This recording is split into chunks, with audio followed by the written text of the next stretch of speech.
Hi everyone and welcome back to Animals Addictive. My name's Alice and this little guy is Beans, and today we are going to be rehousing some brand new red-eye tree frogs that we got from the IHS show. So without further ado, let's go straight into the video. Hi everyone, so here I have a enclosure by Custom Aquaria. I bought this at the IHS as well. It's quite a nice enclosure because it has a good height to it, but also being glass, it holds in the humidity. I also really like the design of this enclosure because of the sliding doors, which makes it very easy for me to access the enclosure itself for cleaning and caring for the frogs themselves. This video isn't sponsored at all, I just really like the enclosures by Custom Aquaria, especially because they're made of glass.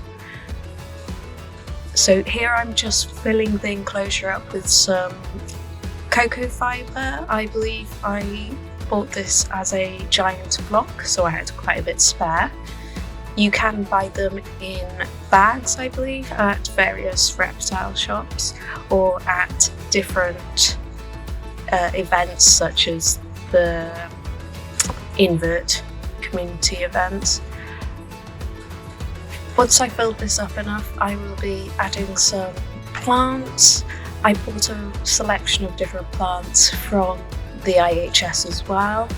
They do a rather nice variety, and also there aren't any pesticides used with the plants. You can also buy plants at some of the reptile shops or buy indoor plants at your local garden centre. However, I would be a little bit careful over double checking whether pesticides have been used at any garden centre, purely because they haven't necessarily cultivated those plants to be used with amphibians or reptiles or any type of animal enclosure. So it's always best to just double check that.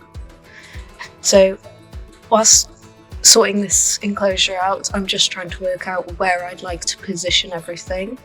You can take your time with this. This particular enclosure is just a very basic setup, purely because it was late. So I just wanted to get the little frogs out of their transport boxes and into something more suitable for them to settle down and be able to have some food and access water. I will probably be adding more to this enclosure as time goes on, and possibly in the future converting it into a proper eco enclosure, which will contain things such as springtails and isopods. I will probably get Chris to add those for me, because if anyone knows me, I'm not a big fan of handling or looking at isopods, whereas Chris quite likes keeping them, so I will probably leave that part of the build up to him, but that will probably be in a future video, so keep an eye out for that. So here I'm using some bottled water. You can use tap water if you add some ReptiSafe, I believe it's called. The tap water by us contains quite a bit of chalk, so we tend to favour bottled water. It's generally better for our animals, our reptiles and our frogs. Frogs obviously absorb quite a lot through their skin, so we try to be a bit careful over what they're being exposed to. I'm just going to moisten the cocoa fibre with my spray bottle, which again has bottled water in, and mist the sides of the enclosure to start the process of raising the humidity in there. I will be also adding a heat mat to this enclosure to maintain the temperature, and it will be on a temperature gauge which will control that temperature for me.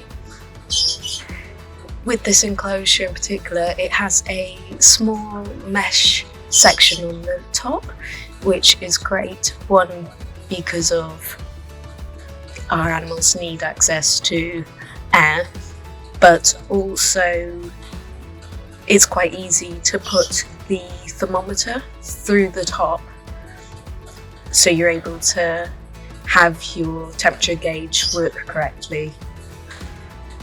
So here I'm just adding a big bowl. I believe I got this from Exotics at Heart, which is a animal and reptile shop near us.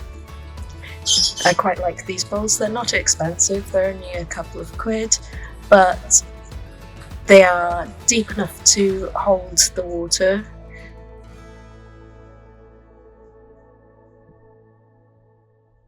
Here I've got some cocoa bark, just to add some different textures and make the environment a little bit more interesting for the frogs. Also to try and make it look a little bit pretty for us when we want to watch them. I do play around with everything in this enclosure a little bit and change it up as I go along, as I try and work out what fits best and where. You can spend as long as you like doing this, it's entirely up to you.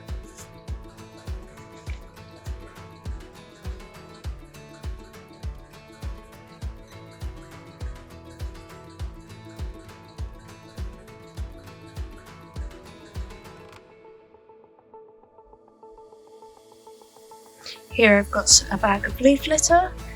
I believe I got this from the shop Unusual Pets. I'm just adding a little bit here to add some different textures to the enclosure. I will probably be looking at getting some moss for this enclosure in the future, as I find it helps maintain the humidity and all of the different types of frogs that I currently have really enjoy sitting on the moss. Here I've got a couple of sticks. I believe they're just plain apple wood. I'm using them to stabilise the plants as they settle in and grow the way I want them to, but also it gives the frogs something else that they can climb on.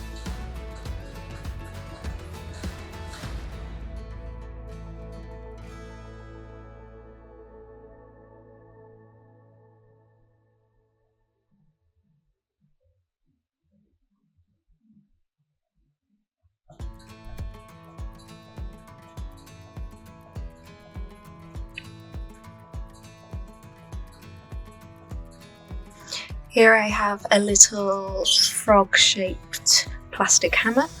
My other frogs, such as my dumpy white tree frogs, absolutely adore these. You often find them hanging out in them or sleeping in them during the day. So I figured we'd put this extra one I have in here with the red eyes and see if they also like it.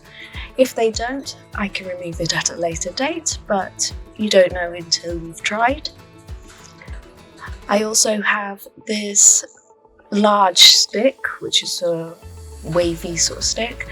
I'm thinking I will probably get Chris to cut this at a later date so I can place it inside this enclosure, just to give the frogs something else to climb on.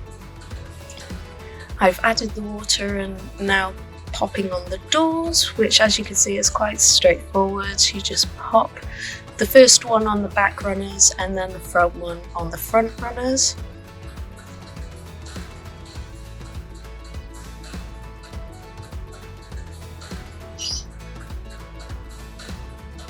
Once these doors are in, they don't come out unless you lift up to pull them out, so no frog's going to be able to do that themselves to get out, which is great.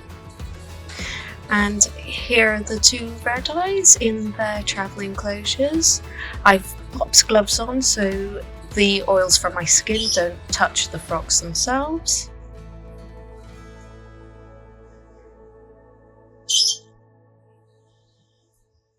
And we're just going to pop these frogs in, and I will leave you to enjoy some footage of both the red-eyed tree frogs settling into their new home.